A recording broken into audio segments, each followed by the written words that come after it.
Ahora vamos a encontrar a Jesús en el libro de Amós.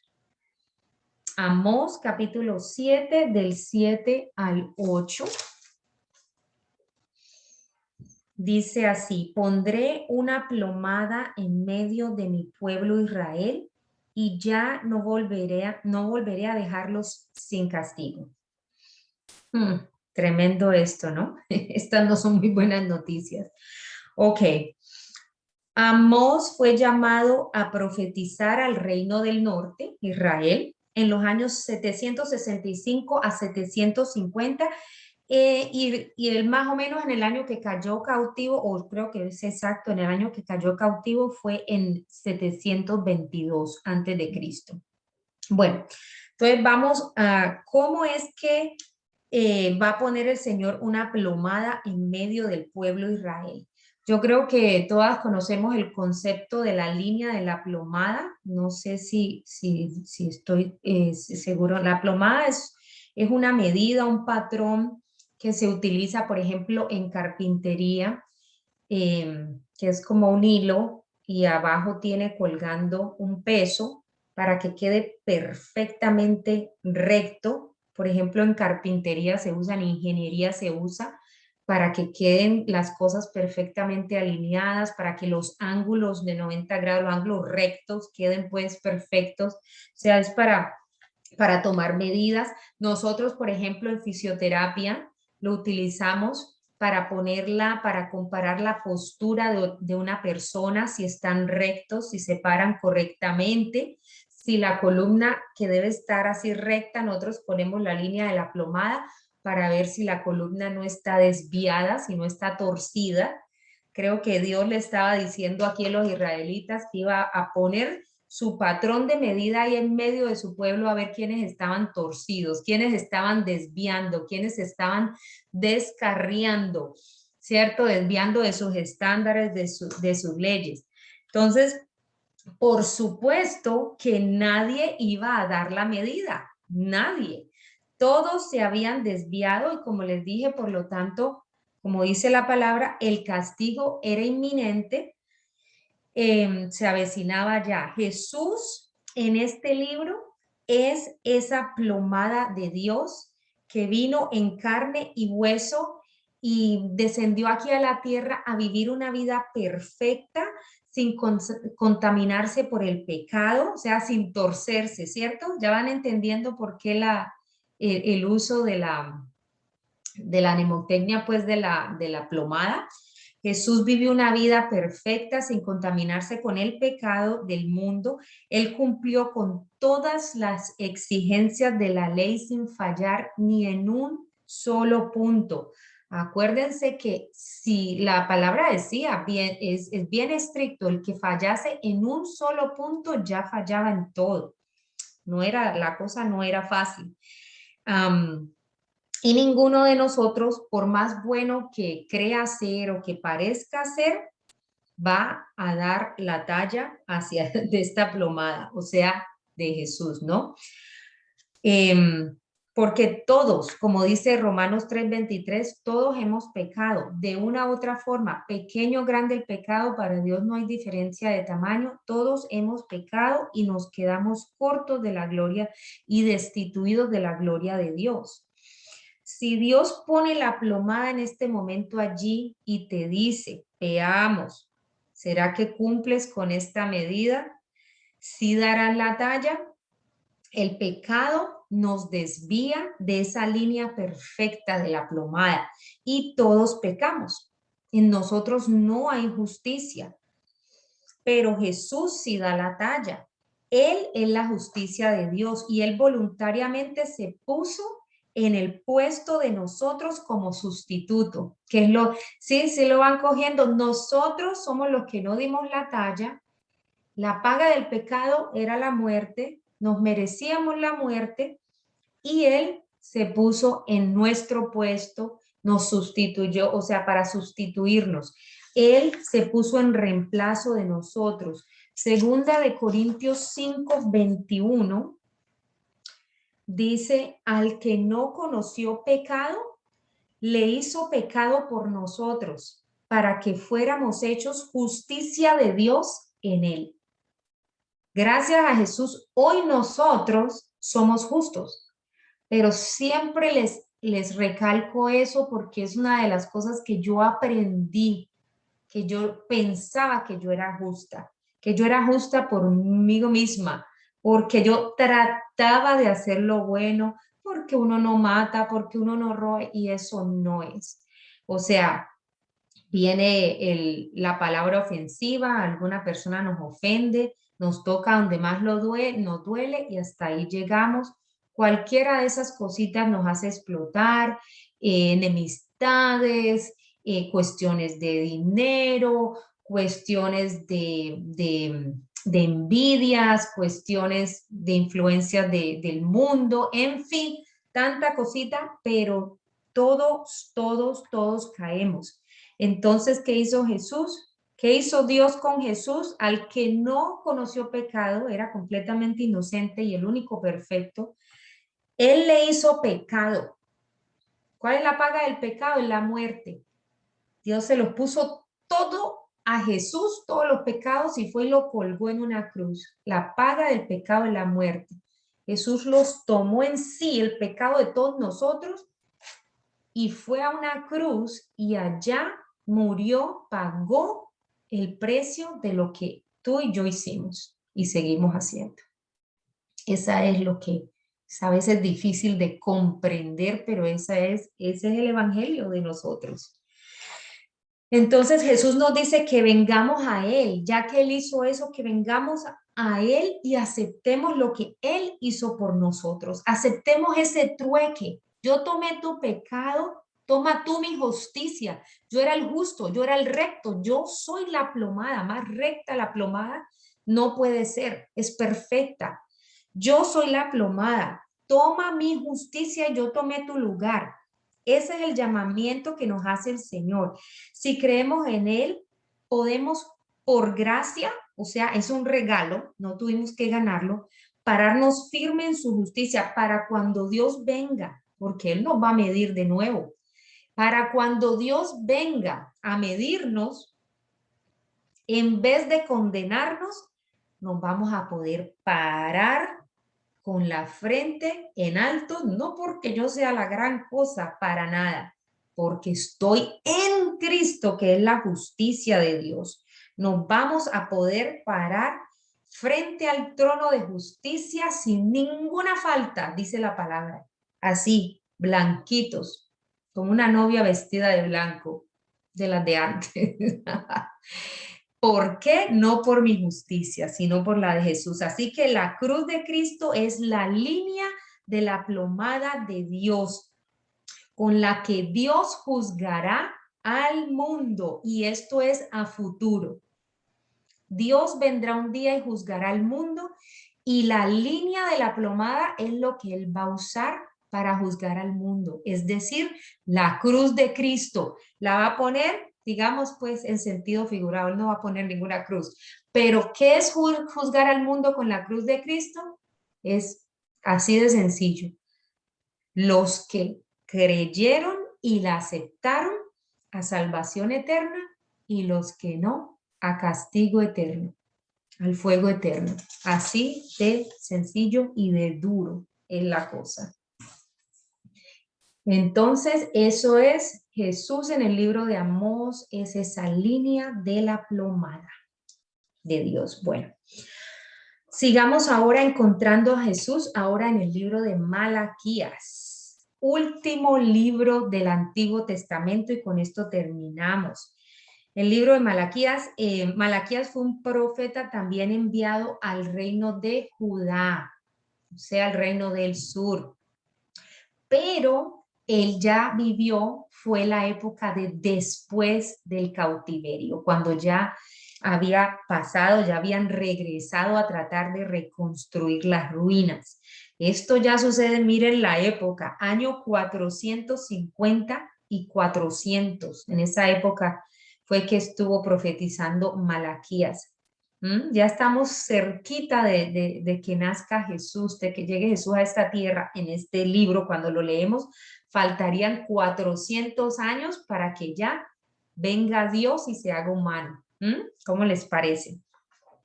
Entonces, Malaquías, vamos a leer el verso, Malaquías 4:2, dice, para vosotros que teméis mi nombre, se levantará el sol de justicia, trayendo en sus alas sanidad, y saldréis y saltaréis como terneros del establo. Perdón, tomo algo de agua.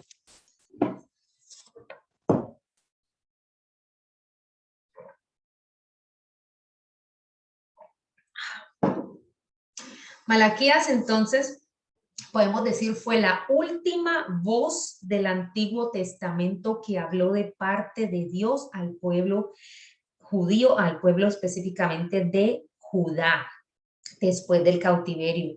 Malaquías confrontó, ¿saben a quién confrontó él? Bueno, al pueblo y a todos, pero él confrontó a los sacerdotes muchísimo. Siendo que ya había pasado el cautiverio, ya habían recibido el castigo, Malaquías decía, uno pensaría que hubieran cambiado, ¿cierto? Que hubieran, después del castigo, estuvieran bien mansitos y haciendo las cosas, pero una cosa que yo hoy en día entiendo, uno dice, pero qué testarudo, y uno cree que si hubiese sido uno, sí. La diferencia tan grande que se les ha dicho muchas veces es que ellos no tenían el Espíritu Santo, que es el que nos lleva, nos conduce a toda verdad. Entonces, por eso es que Dios promete y promete que derramará de su Espíritu y que por fin lo conocerán. El pueblo en el Antiguo Testamento, ellos era muy difícil que conocieran a Dios. Sí hubo quienes lo hicieron, gracias a Dios. Hubo ciertos hombres y mujeres de la Biblia que ya vamos a ver, pero esa era la diferencia, que el Espíritu Santo no estaba en ellos.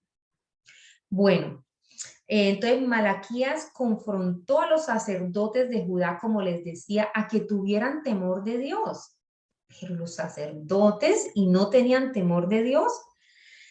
¿Pero qué significa esto? Hoy en día se ha olvidado ese concepto, esa idea de vivir en el temor de Dios. ¿Quién lo está haciendo? Dígame. ¿Quién aún me puede decir qué significa tener temor de Dios? Caminar en el temor de Dios. ¿Entienden ustedes ese concepto? Isaías fue uno de los que hizo esa pregunta. En Isaías 50:10, él dice, ¿quién entre ustedes teme al Señor? Y esa es una pregunta que es relevante hoy en día. Hoy, 12, creo, de octubre del 21, esa pregunta sigue siendo relevante. ¿Quién entre ustedes teme al Señor? Recuerden lo que decíamos del libro de Daniel, que el temor de Dios fue lo que llevó a que estos tres muchachos tomaran la decisión de que preferían ir al fuego, al horno de fuego, que adorar a otro.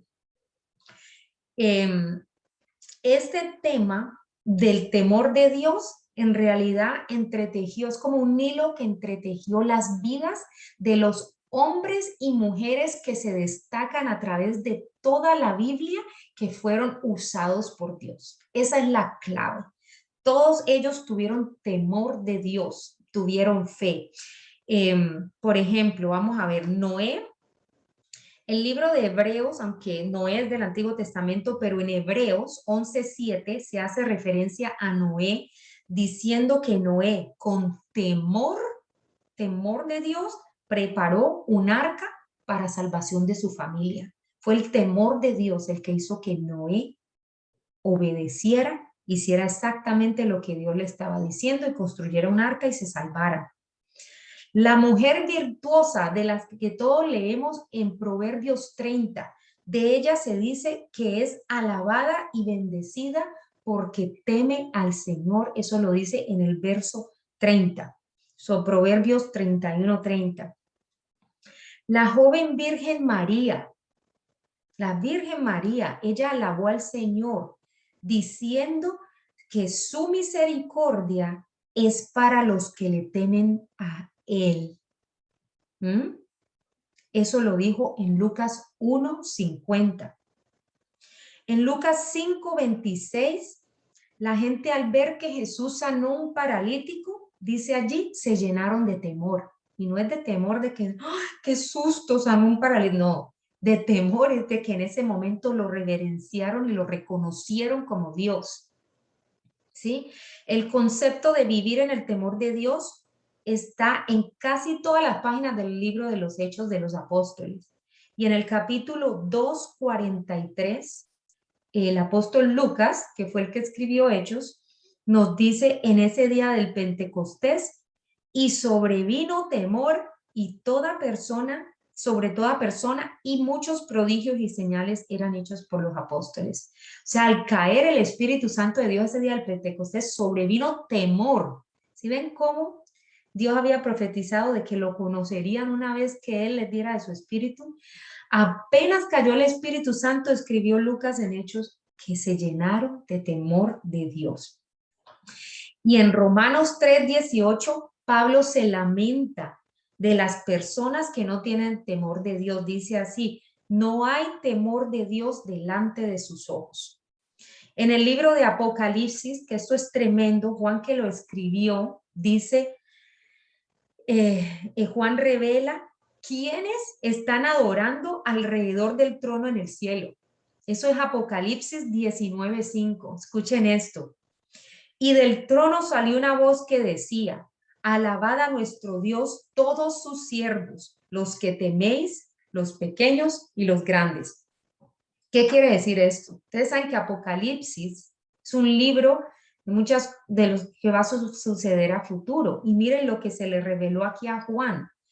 ¿Quiénes él vio? Eso sería una visión. ¿Quiénes vio Juan adorando en el cielo? ¿Quiénes van a ir al cielo y se van a poder parar frente al trono de Dios a adorarlo y alabarlo?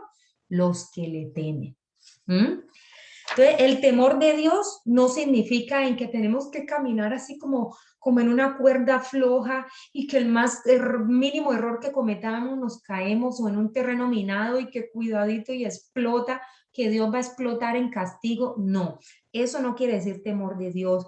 Es estar conscientes de su presencia en todo momento, queriendo siempre hacer lo que a Él le agrada y no queriendo hacer aquello que va a quitar las bendiciones de Dios y la unción de Dios para mi vida. No querer hacer aquello que me quite las bendiciones y la unción. Eso es temer al Señor. Y si yo vivo así, eso va a hacer una gran diferencia en mi vida. Me va a influenciar tanto al punto de que va a influenciar cómo hablo, va a influenciar cómo me visto, va a influenciar con quién me relaciono, va a influenciar a dónde voy, las palabras que salen de mi boca, lo que yo veo, en fin, como yo dirijo mi vida es porque tenga temor de Dios. Jesús en el libro de Malaquías es el sol de justicia que viene para traer luz donde hay oscuridad, vida donde hay muerte, salud donde hay enfermedad, libertad donde hay opresión y gozo donde hay tristeza. Ese sol de justicia que trae Jesús, ese es, digámoslo así, el paquete de beneficios que tenemos nosotros los que estamos en el nuevo pacto que ya es por Jesús. El sol de justicia vendría con sanidad en sus alas, y esta sanidad no es solamente refiriéndose, cuando la Biblia usa la palabra sanidad, no es solo sanidad física del cuerpo físico, sino sanidad de corazones enfermos por el pecado, salvación. Jesús es nuestro sol de justicia que vino ya y aún viene a nuestro encuentro con sanidad en sus alas para todo el que lo quiera recibir. Una cosita que tengo aquí como una nota que quiero agregar para que sepan es que la palabra sanidad que se utiliza tanto aquí, dice el sol de justicia, ese es Jesús trayendo en sus alas sanidad. Muchas veces la gente lo interpreta simplemente como una sola palabra, sanar, o como dos, sanar corazones y sanar, ¿y sanar qué? Y sanar el cuerpo de una enfermedad. La palabra en el griego es la palabra soso, y esa palabra es traducida como salvación, como sanidad y como liberación. Es decir, todo el paquete completo de lo que nos da Jesús cuando lo aceptamos. Ahí está incluido. Nos salva, nos sana de cualquier enfermedad, nos libera de cualquier opresión. ¿Sí me entiendes? Esa palabra no es limitada, es una palabra que abarca muchísimo más. Y aparece más de 100 veces esa palabra sozo en el Nuevo Testamento para referirse a todo el paquete completo de bendiciones, beneficios que se nos ofrecen a nosotros los creyentes de la gracia, del pacto de gracia por Jesús. Amén. Y eso es todo lo que les tengo, pues, en cuanto a los libros del Antiguo Testamento. Como les decía, Malaquías fue el último profeta que habló y siguen 400 años y ya no hay nada escrito. Ya no hay nada escrito en esos 400 años. ¿Saben qué hubo? Silencio completo. Ya Dios habló y ya les dijo mucho, ya les mandó demasiados profetas y ahora Dios se queda en silencio y en ese silencio ellos tienen que sostenerse con estas promesas y estas profecías. Con eso ellos se tienen que sostener y ellos siguen esperando de que algún día vendrá el Mesías.